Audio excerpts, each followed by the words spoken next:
बंधु, आप में बैठे परमात्मा को प्रणाम।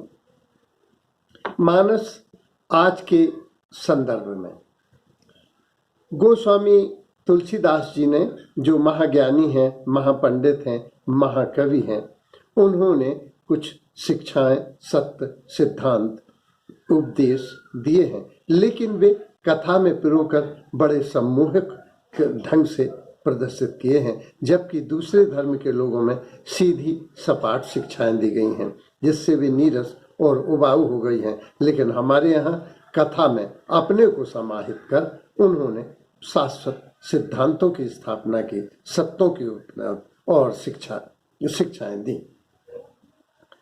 इसको अपन कुछ संस्मरण से समझते हैं। पंडित सूर्यकांत त्रिपाठी महाप्राण निराला अपने जीवन के उत्तरार्ध में स्मृति भ्रंश की वजह से, मेमोरी लॉस की वजह से वे कुछ अर्ध विक्षिप्त से हो गए थे। उस अंतिम दिनों में उत्तर भारत अकादमी के अध्यक्ष उनसे मिलने गए और उनकी दुर्दशा को देखकर बोले कि महाकवि की ऐसी दुर्दशा। तो अर्ध विक्षिप्त होने पर भी उन्होंने उंगली मुंह पर रखी और कहा, इस देश में एक ही महाकवि हुआ है, गोस्वामी तुलसीदास। तो महाप्राण ने उन्हें महाकवि के नाम से संबोधित किया। विश्व के महान कवियों की अगर फेहरिस्त देखें तो हम पाते हैं कि जैसे जर्मनी में गेटे हैं, या फ्रांस में अनातोले फ्रेंच हैं, या अंग्रेजी में शेक्सपियर हैं, या संस्कृत में कालिदास हैं, उसी तरह से हिंदी में यदि कोई महाकवि है तो वो गोस्वामी तुलसीदास जी हैं। मैक्स मूलर, जिन्होंने वेदों का अनुवाद किया था, इन्होंने राम की फोटो ईसा मसीह के बगल में टांग ली। तो कुछ लोगों ने, इनके मित्रों ने ऑब्जेक्शन किया कि ये कौन है। तो उन्होंने कहा कि अभी एक फोटो और टांगना है, तुलसीदास जी की फोटो नहीं मिल रही है, वो भी इन्हीं के समकक्ष हैं। तो मैक्स मूलर, जो जर्मन थे, ईसाई थे, इन्होंने तुलसीदास को इतना महत्व दिया। हमारे गांव में श्री अर्जुन सिंह वकील थे, जिन्होंने 1929 में BA LLB किया था। वे अक्सर कहा करते थे कि अगर कलयुग में किसी का अवतार हुआ है तो तुलसीदास का हुआ है। ऐसी श्रेष्ठ रचना कोई अवतारी पुरुष ही लिख सकता है, तो वो तुलसीदास जी हैं। ऐसी विनम्रता उन्होंने दर्शाई है जो उल्लेखनीय है। इतने बड़े कवि लिखते हैं, कवित विवेक एक नहीं मोरे, सत्य कहूं लिख कागद कोरे, अथवा कवि न होऊं नहीं चतुर कहाऊं, मति अनुरूप राम गुण गाऊं। इन्होंने कहा, जानी कृपा किंकर मोहु, सब मिल करहु छाड़ छल छोहु, निज बुद्धि बल भरोस मोहि नाहि, ताते विनय करऊं सब पाहि। मैं सबसे विनय करता हूं कि सब मुझ पर कृपा करें। तुलसीदास जी की विनम्रता दोहावली में भी स्पष्ट हुई है, जिसमें उन्होंने कहा, तुलसी जिनके मुखंते धोकऊ निकसत राम, तिनके पग की पग तरी मोरे तन की चाम। अब इससे बड़ी विनम्रता और क्या हो सकती है। वे कहते हैं, काउए भरोसो देह को, काउए राजगुमान, मोए भरोसो आपको, दीन बंधु भगवान।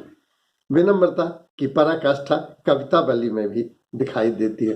हूँ प्रसिद्ध पात की तू पाप पुण्य हारी, अथवा मोए तोय नाते अनेक, मानिए जो भाव है। ये विनम्रता है। विनय पत्रिका तो डॉक्टर ML प्रभाकर हैं, हिंदी के रेनाउंड प्रोफेसर हैं, लब्ध प्रतिष्ठित विद्वान हैं, लेखक हैं, चिंतक हैं, मनीषी हैं। उन्होंने भी लिखा विनय पत्रिका तो विनय की ही पत्रिका है। उन्होंने मुझे बताया कि जैसे रामचरितमानस को भगवान शंकर ने लिखा था सत्यम शिवम सुंदरम, उसी तरह से विनय पत्रिका हनुमान जी लेके गए और उसमें राम ने सही उसको किया, माने स्वीकृति दी। तो इस तरह से विनय पत्रिका तो विनय की ही पत्रिका है। इसमें तुलसीदास जी के जो पात्र हैं वे भी पूर्ण विनम्रता की मूर्ति है। राम क्रोध के पर्याय परशुराम के सामने भी कहते हैं, हुई है को एक दास तुम्हारा, कोई दास ही होगा तुम्हारा। फिर वो कहते हैं कि हमारे तो एक ही गुण है कि हम धनुर्विद्या में पारंगत हैं, लेकिन आप तो 9 विद्याओं में, 9 कलाओं में पारंगत हैं। आपके गुण, ब्राह्मणों के गुण तो 9 होते हैं। समुद्र से भी उन्होंने सबसे पहले प्रार्थना की थी कि हमारे पूर्वजों से आपके विशेष संबंध रहे हैं, आपने उनकी और हमारे पूर्वजों की रक्षा की है, सहयोग किया है, परस्पर हम जुड़े रहे हैं, आप हम पे कृपा करें। तो रावण से भी उन्होंने शांति दो बार भेजा। तो ये उनके परम विनीत होने का है। और अगला है परम विनीत सकुच मुस्काई, बोले गुरु अनुशासन पाई। तो वो गुरु के अनुशासन से ही कुछ बोलते हैं। गुरु पद बंद सहित अनुरागा, राम मुनन सम सन आयुष मांगा। वो राम इसकी मूर्ति है। और हनुमान जी तो शत्रु रावण के लिए भी कितने सम्मानजनक विनम्रता के शब्द प्रयोग करते हैं, मधुर शब्द प्रयोग करते हैं और विनम्रता को अभिव्यक्त करते हैं। खायो फल प्रभु लागी भूखा, प्रभु रावण के लिए संबोधन है। खायो फल प्रभु लागी भूखा, कपि स्वभाव ते तोरो रूखा, सबके देह परम प्रिय स्वामी, स्वामी शब्द का उल्लेख किया है। सबके देह परम प्रिय स्वामी, मोरो मारो मोह कुमारक गामी, कुमारक गामी की तरह मुझको मारा है। तो विनम्रता की यह पराकाष्ठा है जो उनके विविध पात्रों में स्पष्ट परिलक्षित होती है। यदि हम देखें कि अब हम जाने कि विनम्रता है क्या। विनम्रता वी उपसर्ग है और नम्रता माने नम होना, कोमल होना, आर्द्र होना, गीला होना, लचीला होना, झुकाव वाला होना, कोमल होना, करुणामयी होना, सौम्य होना, सरल होना, सुसंस्कृत होना, शालीन होना विनम्रता है। विनम्रता का महत्व क्या है? यह व्यक्तित्व का सबसे बड़ा आभूषण है, आकर्षण का यह सबसे बड़ा कारण है, बुद्धिमानों की यह पहचान है, शक्तिशालियों की शान है, सब गुणों का आधार है, भक्ति का प्रथम द्वार है। ये समायोजन करने से ये दीर्घ जीवित होता है। घास का उदाहरण दिया कि बड़ी आंधियां, संस्कृत में श्लोक है कि बड़ी आंधियां में बड़े वृक्ष टूट जाते हैं, बह जाते हैं, गिर जाते हैं, लेकिन घास फिर आंधी के बाद पुनः खड़ी हो जाती है। उसी तरह से कन्फ्यूशियस से एक बार पूछा कि जीवन का निष्कर्ष क्या है, तो उन्होंने बताया कि मेरे मुंह में दांत हैं। तो लोगों ने कहा दांत तो उनके 40 साल पहले गिर गए थे। तो बोले नहीं। और बोले जीभ, अब लोग घबराए कि जीभ भी पूछ रहे हैं। तो कहा हाँ जीभ तो है। तो बोले कोमल वस्तुएं रह जाती हैं और कठोर वस्तुएं गिर जाती हैं, हार जाती हैं।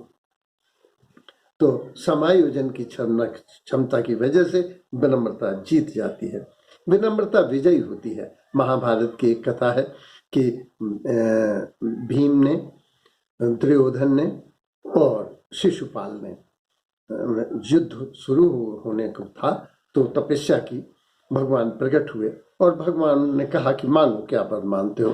तो तीनों ने मांगा कि युद्ध प्रारंभ होने वाला है इसलिए बलम देहि। तो उन्होंने कहा कि बल, कितना बल आखिर? तो एक ने कहा 17,500 का। बोले तीनों लोगों को दिया, तीनों लोगों को दिया। तो भीम, दुर्योधन और शिशुपाल ने देखा, एक पेड़ सरकाया, चट्टान सरकाई और वो सरक गई और वो चला गया। दुशासन ने देखा, दुर्योधन ने देखा, टेस्ट किया तो सफल पाया कि उसमें बल है, लेकिन वो खड़ा रहा। भीम ने पाया और नम्रता से प्रणाम किया और धन्यवाद देके चला गया, लेकिन दुर्योधन खड़ा रहा। तो वो बोले कि आपने ये क्या किया? बोले कि तीनों को बराबर बल दिया, जीतेगा कौन? तो बोले जीतेगा भीम, क्योंकि जो प्रसन्न है, प्रमुदित है, कृतज्ञ है, वह जीत जाएगा। तुम 17,500 हाथियों का बल पाके भी चिंतित हो, परेशान हो, इसलिए तुम नहीं जीतोगे। तो जो विनम्र होता है, जो धन्यवाद देता है, कृतज्ञ होता है, ईश्वर भी उसको पसंद करता है और वो अंत में विजयी हो जाता है। ये प्रेम विनय बस, प्रेम और विनय के बस भई भवानी, प्रेम और विनय से सभी बस में हो जाते हैं, ऐसा माना जाता है। तो विनम्रता से विजयी होती है। आप देखें ताओ उपनिषद में लाओ त्से ने कहा है कि कठोरता हार जाती है और कोमलता जीत जाती है, विजयी होती है। उसका उदाहरण उन्होंने कहा कि पानी से दिया कि पानी बड़ी बड़ी चट्टानों को अंत में गला देता है, वो लड़ता नहीं है, वो एडजस्ट होता है, दाएं से निकल जाता है, बाएं से निकल जाता है, निरंतर प्रयास करता रहता है और चट्टान के अंदर चला जाता है। इस तरह से अंत में चट्टान हार जाती है और पानी विजयी होता है। तो ये भक्ति की भी पहली सीढ़ी है, भक्ति का द्वार है, क्योंकि विनम्रता से इसका प्रारंभ होता है। सर झुकाने से नवाज तो अदा होती है, पर दिल भी झुकाना पड़ता है इबादत के लिए। तो इबादत के लिए जो प्रयास करने पड़ते हैं, उसकी वजह से विनम्रता जीत जाती है। विनम्रता कहाँ खतरनाक है? नीच लोगों के सामने। नमन नीच की अति दुखदाई, जिम अंकुश धनु उरग बिलाई।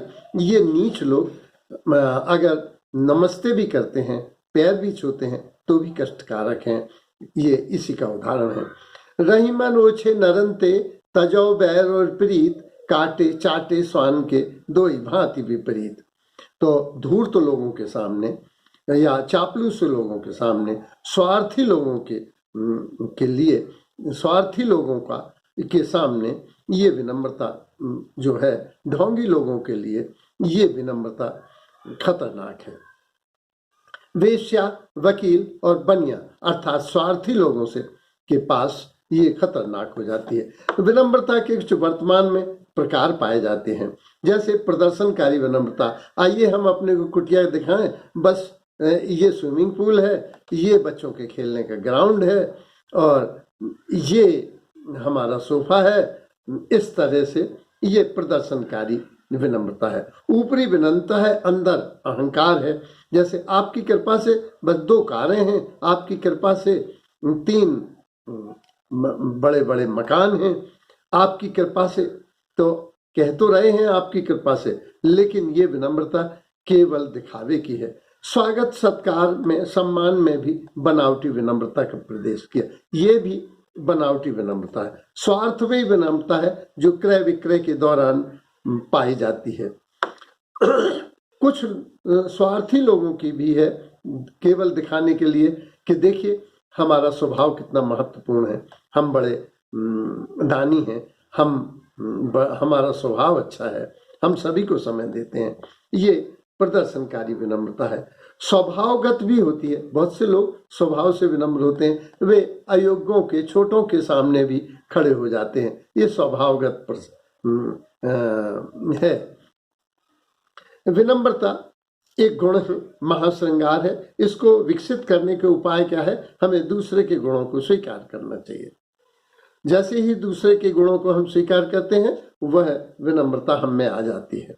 अगर हम दूसरे में परमात्मा का वास देखते हैं, अपने समतुल्य मानते हैं, तो विनम्रता आ जाती है। अपने जैसा मानते हैं, हम एक ही आत्मा, एक ही परमेश्वर के संतान हैं, तो भी विनम्रता आ जाती है। और सभी से प्रेम करते हैं तो विनम्रता आ जाती है। तो विनम्रता लाने के लिए 3 महत्वपूर्ण उपाय हैं। विनम्रता अगर वाणी से हो तो वह दिखेवे में आ जाती है। स्वभाव में भिन्नता होनी चाहिए, व्यवहार में होना चाहिए, देह भाषा में होना चाहिए। जैसे उन्होंने कहा, साहू को सराहो कि सराहो छत्रसाल को। तो जब राजा नहीं दिखे तो कवि बोला कि राजा तो दिख ही नहीं रहे। तो वो बोले, हम तो आपके पालकी में कंधा दिए हुए हैं, तो हम सामने कैसे दिखेंगे? ये विनम्रता है। विनम्रता पता नहीं चलनी चाहिए। विनम्रता कोई प्रदर्शन की चीज नहीं है, विनम्रता कोई औजार नहीं है, विनम्रता अपना स्वभाव होना चाहिए। यही तुलसीदास जी का संदेश है। धन्यवाद।